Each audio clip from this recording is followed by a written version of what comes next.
ಶೀತ, ಮೂಕ್ಕಟ್ಟುವುದು, ಗಂಟ್ಲು ನೋವಿದ್ರೆ ಅದರಿಂದ ಉಪಶಮನ ಹೊಂದಕ್ಕೆ ಒಂದು ಒಳ್ಳೆಯ ಪರಿಹಾರ ಹೇಳುತ್ತೇನೆ. ಅರಿಶಿನ, ಮೆಣಸು, ಶುಂಠಿ ಕಷಾಯ ಈ 3 ಪದಾರ್ಥ ಇದ್ರೆ ಸಾಕು. ನೆಗಡಿ ಸಮಸ್ಯೆಯಿಂದ ಕೇವಲ 3 ದಿನದಲ್ಲೇ ಪರಿಹಾರ ಹೊಂದಬಹುದು. ಒಂದು ತುಂಡು ಶುಂಠಿ ತಗೊಳ್ಳಿ, ಅದರ ಸಿಪ್ಪೆನ ಚೆನ್ನಾಗ್ ತೆಗೆದ್ಬಿಟ್ಟು ಚೆನ್ನಾಗ್ ಜಜ್ಜಿ ಇಟ್ಕೊಳ್ಳಿ. ಈ ಕಷಾಯ ಮಾಡಕ್ಕೆ 2 ಗ್ಲಾಸ್ ನೀರ್ ತಗೊಳ್ಳಿ.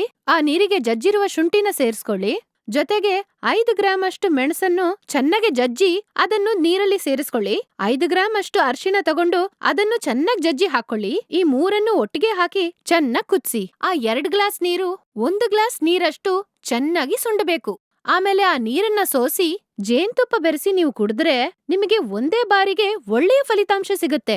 ಹೀಗೆ 2 ದಿನ ಕುಡಿದ್ರೆ ನೆಗಡಿ ಎಲ್ಲಿ ಹೋಯ್ತು ಅಂತ ನಿಮಗೆ ಆಶ್ಚರ್ಯ ಆಗತ್ತೆ. ನಿಮಗೆ ಶುಗರ್ ಇದ್ರೆ ಜೇನ್ತುಪ್ಪ ಸೇರ್ಸ್ಕೋಬೇಡಿ, ಹಾಗೇನೆ ಕುಡಿಬಹುದು. ಈ 3 ಪದಾರ್ಥಗಳಲ್ಲಿ ಅರಿಶಿಣದಲ್ಲಿರೋ ಆಂಟಿ ಇನ್ಫ್ಲಮೇಟರಿ, ಆಂಟಿ ಬ್ಯಾಕ್ಟೀರಿಯಲ್ ಗುಣಲಕ್ಷಣ, ಮೆಣಸಿನಲ್ಲಿರೋ ಆಂಟಿ ವೈರಲ್, ಆಂಟಿ ಬ್ಯಾಕ್ಟೀರಿಯಲ್, ಶುಂಠಿಯಲ್ಲಿರುವ ಆಂಟಿ ಇನ್ಫ್ಲಮೇಟರಿ, ಆಂಟಿ ಆಕ್ಸಿಡೆಂಟ್ ಇವೆಲ್ಲವೂ ಕೂಡ ನಮ್ಮ ರೋಗ ನಿರೋಧಕ ಶಕ್ತಿಯನ್ನು ಹೆಚ್ಚಿಸುತ್ತೆ. ಅರಿಶಿಣದಲ್ಲಿ ಕುರ್ಕುಮಿನ್ ಇದೆ. ಇದು ಕ್ಯಾನ್ಸರ್ ಬೆಳೆಯುವ ಸೆಲ್ಗಳನ್ನು ತಡೆದು ಕ್ಯಾನ್ಸರಿಗೆ ವಿರುದ್ಧವಾಗಿ ಹೋರಾಡುತ್ತೆ.